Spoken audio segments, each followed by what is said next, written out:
शरीफ family जाती उम्रा से लाहौर आई थी।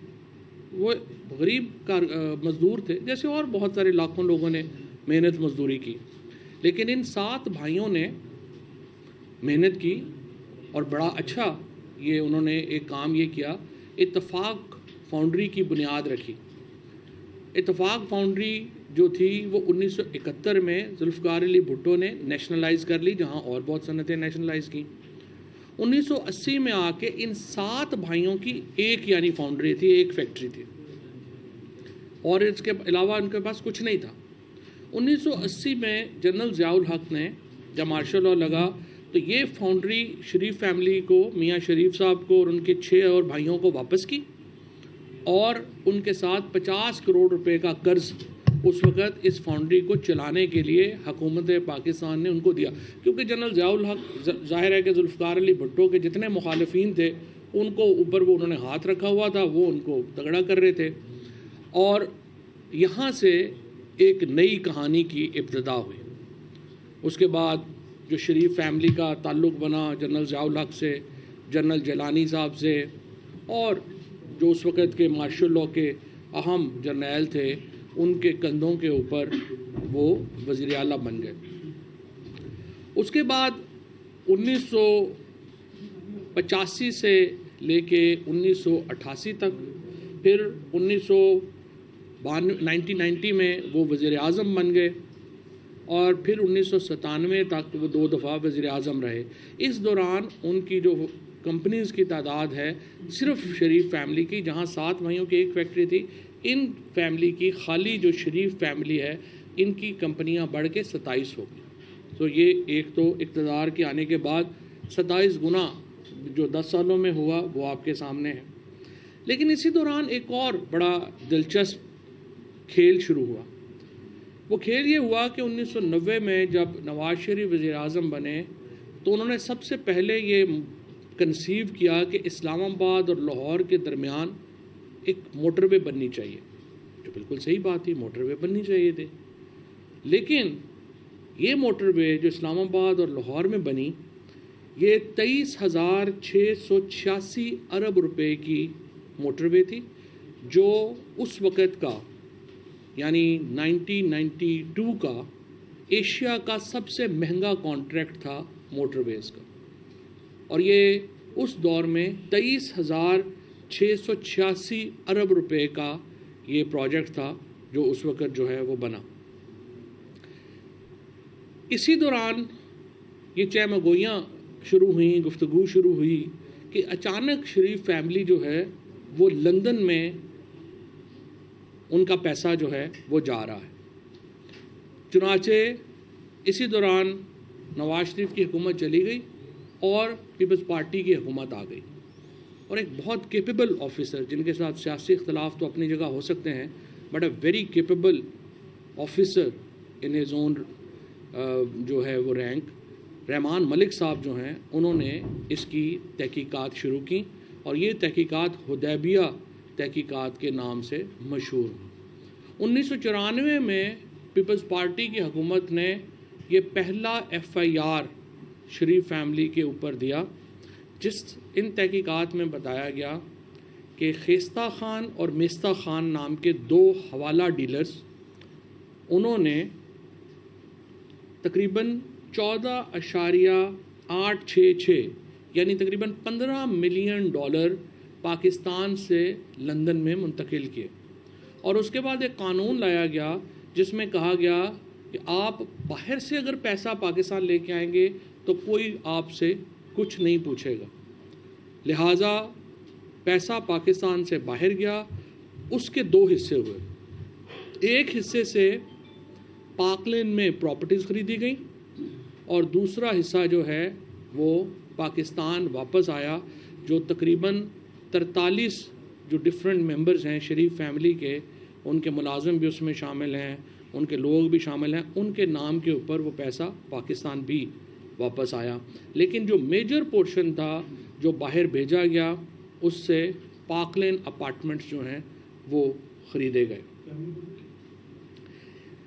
इस तहकीकात को 1994 में जो तहकीकात शुरू की गई, اس کے اوپر جو ریفرنس ہوا پہلا وہ پرویز مشرف صاحب کی حکومت نے کیا، جو 2000 میں 2099 کے آخر میں یہ ریفرنس جو ہے وہ فائل ہوا، اور 2000 میں یہ ریفرنس عدالت میں پہنچا ہی تھا تو سعد حریری صاحب اور ایک سعودی ریپرزنٹیٹیو پاکستان تشریف لائے، اور شریف فیملی میں اور اس وقت کی جو ماشاء اللہ حکومت تھی اس میں ایک ایگریمنٹ سائن ہوا۔ اس ایگریمنٹ میں جس کی کاپی یہ ہے جو ہم آپ کو ریلیز بھی کر رہے ہیں، اس ایگریمنٹ میں نواز شریف صاحب نے یہ سائن کر کے یہ ایفیڈیوٹ دیا، I, the undersigned, Muhammad Nawaz Sharif, hereby acknowledges that I have approved the gentleman's assistance to negotiate on my behalf for my release from incarceration in Pakistan. یعنی میں نے یہ اس کو کانسنٹ دے دیا ہے کہ یہ جو جنٹل مین آئے ہیں، سعد حریری صاحب تھے اور سعودی انٹیلیجنس ہیڈ تھے اس وقت، کہ میں نے ان کو کانسنٹ دے دیا کہ میری طرف سے نیگوشیٹ کریں مشرف حکومت سے میرا باہر جانا۔ I, the undersigned, further acknowledge that I am thoroughly satisfied with the course and results of the negotiations on my behalf, that I have been kept fully advised for the negotiations, that I have been in full agreement with each step in the negotiations, and that I fully agree and accept the result. Upon my arrival on the country, I have approved to go to، یعنی جس ملک میں جا رہا ہوں۔ اسلام آباد میں press conference کر رہے ہیں۔ مزید خبروں اپڈیٹس کے لیے دیکھتے رہیے۔ The true owners of the Mayfair apartments at the time of Al Tawfiq litigation in early 99 were members of Sharif family, which included most likely the respondent number 1, who seems to be employing his children, and the two BVI entities to conceal his true ultimate beneficial ownership in the Mayfair apartment. ہوا یہ کہ ایک وہاں پہ قرضہ لیا گیا 7 million pound کا ان اپارٹمنٹس کو گروی رکھ کے، اور وہ پیسہ پھر واپس نہیں کیا گیا۔ وہاں جیسے پاکستان میں کبھی یہ پیسے واپس نہیں کرتے، انہوں نے وہاں پہ بھی پیسے واپس نہیں کیے۔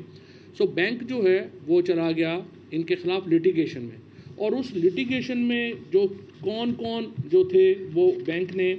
کن کن کو وہاں پہ پارٹی بنایا اس لٹیگیشن میں، میاں محمد شریف، میاں شہباز شریف، میاں عباس شریف، حسین نواز شریف، حمزہ شریف، شمیم اختر اور صبیحہ عباس، اور ان کے درمیان ایک سیٹلمنٹ ہو گئی التوفیق بینک کی اور ان کی، اور انہوں نے پیسے واپس کر دیے، اور یہ پیسے بھی وہ اسحاق ڈار والے ایفیڈیوٹ میں پورے ہیں کہ وہ پیسے جو ہیں وہ کیسے کیے گئے۔ لہٰذا اس کے اوپر جو تمام انہوں نے کنکلوژن ڈرا کیا وہ یہ کیا کہ یہ جو ہے یہ شریف فیملی اون کر رہی تھی۔ The available record of the English High Court proceedings also strongly support the conclusion that members of Al Thani family or indeed any other third party had no real interest or nexus with the Mayfair apartments. Inter alia, no individual other than the members of Sharif family were represented in the legal proceedings and subsequent negotiations that culminated into the reference settlement agreement. انہوں نے کہا کہ یہ جو کہہ رہے ہیں کہ التھانی والے جو ہیں انہوں نے پیسے دیے تھے، تو اس لٹیگیشن میں ان کا دور دور تک میفیئر اپارٹمنٹ سے کوئی تعلق جو ہے وہ نظر نہیں آتا، اور نہ ہی ان کا کوئی جو معاملہ ہے وہ آگے ہے۔ No actual evidence of the remittance and the payment of the $8 million by the Al Thani family on the instructions of Mian Mohammad Sharif, as claimed and pleaded before the Honorable Court, has been produced by any of the respondents or other individuals interviewed by JIT. یہاں پہ بھی نواز شریف نے، شہباز شریف نے، حسن نواز نے، حسین نواز نے پیش ہو کے صرف کہا کہ جی ہمیں تو کچھ پتہ ہی نہیں ہے، اور ہم برٹش نیشنل ہیں، اور آپ ہم سے یہ سوال جو ہیں وہ نہ کریں۔ اور یہ جو JIT ہے انہوں نے بہت تھورو جو انویسٹیگیشن ہے اس کے بعد یہ کنکلوڈ کیا کہ اس کے جو اونرز ہیں وہ شریف فیملی ہے، نواز شریف ہیں، اور اس کے جو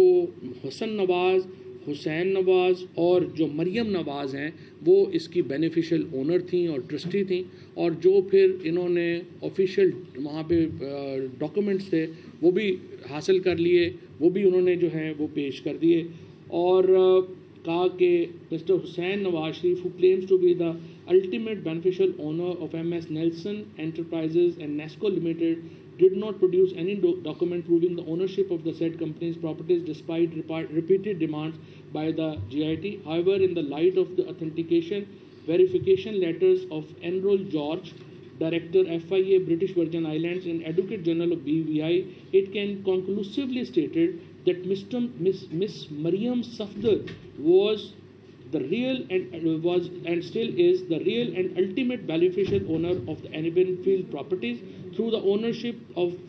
MS Nielsen Enterprises Limited and MS Nescol Private Limited, and the claim of MS Mariam Safdar being the trustee was an attempt to mislead the Honorable Supreme Court of Pakistan by presenting falsified evidence. यानी JIT ने तमाम जो material था उसके बाद उसने कहा कि मरियम नवाज़ एक्चुअली ट्रस्टी नहीं है बल्कि वो बेनिफिशियल ओनर हैं नीलसन की, जो कि कंपनी है, और नेस्कोल की। नीलसन और नेस्कोल दो कंपनियां थीं जो पनामा में रजिस्टर्ड थीं और जो इन प्रॉपर्टीज़ की मालिक थीं, और उन कंपनीज़ की जो ओनरशिप थी वो मरियम सफदर के पास थी। अब अल्हम्दुलिल्लाह मरियम सफदर इस केस में बरी हो गई हैं और नैब ने बड़ा अच्छा किरदार अदा किया माशाल्लाह इनको बरी कराने में। अब हमारा अगला सवाल जो हाई कोर्ट से भी और नैब से भी और जज साहिबान से भी है, जिस तरह से ख्वाजा आसफ साहब ने कहा था कि लोग भूल जाएंगे, लेकिन हम तो नहीं भूलने देंगे। अगर ये शरीफ फैमिली की प्रॉपर्टीज़ नहीं है तो शरीफ फैमिली वहाँ पे इतना अरसा रह रही है, इन मुलाकातें वहाँ पे हो रही हैं, रोज़ाना वहाँ पे जाके सारे ये भंगड़े डालते हुए वहाँ जाते हैं, भंगड़े डालते हुए वापस आते हैं। तो फिर हमें जज साहब अगला सवाल का जवाब दे कि ये इनकी नहीं है तो किन की हैं। ये तो नहीं हो सकता कि आप कहें कि मरियम भी इसमें बेगुनाह है, शरीफ भी बेगुनाह है, रहते भी वहाँ पे हैं, किराए भी वो ले रहे हैं, अरबों रुपया की प्रॉपर्टीज़ भी इन्वेस्ट इन्होंने कर ली हैं, ज़रिया भी नहीं पता, लेकिन हम बताएंगे नहीं। ये तो कौम के साथ एक मजाक है। कल से हम देख रहे हैं सोशल मीडिया के ऊपर इस कदर ज़्यादा नाराज़गी है आम पाकिस्तानी की सिस्टम के साथ, आम पाकिस्तानी इस निज़ाम से तंग है, और ये जिस तरीके से इन्होंने ये सारा खेल रचाया है उसके नतीजे में पाकिस्तान में जस्टिस सिस्टम के ऊपर बहुत बड़ा एक सवालिया निशान आ गया है, जहाँ पे दो वकील आप साथ में ला लें और उसके बाद अल्लाह अल्लाह खैर सल्ला, कोई प्रॉब्लम ही नहीं है। और सुप्रीम कोर्ट में हम नैब केसेस की अमेंडमेंट के ख़िलाफ़ हैं, गए हुए हैं, और हमें उम्मीद है सुप्रीम कोर्ट उस केस को सुनेगी। आप ये मुझे बताइए कि कैसे हो सकता है कि मुल्ज़मान ही को ये हक़ दे दिया जाए कि अपने ख़िलाफ़ प्रोसिक्यूशन का फ़ैसला भी वो करेंगे, वो किस कोर्ट में जाना है उसका फ़ैसला भी वो करेंगे, और ये जो केसेस चल रहे हैं इनका तो इस हिसाब से कोई मुस्तकबिल जो है वो नहीं है। अब ये ऑडियो लीक्स करके अब आप देखिए कि पूरी एक गेम बनाई जाती है, ऑडियो लीक होती है, उधर से लोग उधर डिस्कस कर रहे हैं, पीछे से ये सारे पैसे हज़म हो रहे हैं, और अरबों रुपया पाकिस्तान के लोगों का इस तरीके से पाकिस्तान से बाहर गया है। वो पैसा जब तक वापस नहीं आता पाकिस्तान के अंदर पेट्रोल सस्ते नहीं हो सकता, पाकिस्तान के अंदर बिजली सस्ती नहीं हो सकती, पाकिस्तान के अंदर किचन आइटम सस्ते नहीं हो सकते अगर आपके 4, 5, 10, 15, 20 फैमिलीज़ पाकिस्तान के वसाइल के ऊपर इस तरह से बैठ जाएँ कि वो यहाँ से। PTI के रहनुमा फव्वाद चौधरी इस्लामाबाद में मीडिया से गुफ्तगू कर रहे हैं। खबरों में अब तक के लिए इतना ही।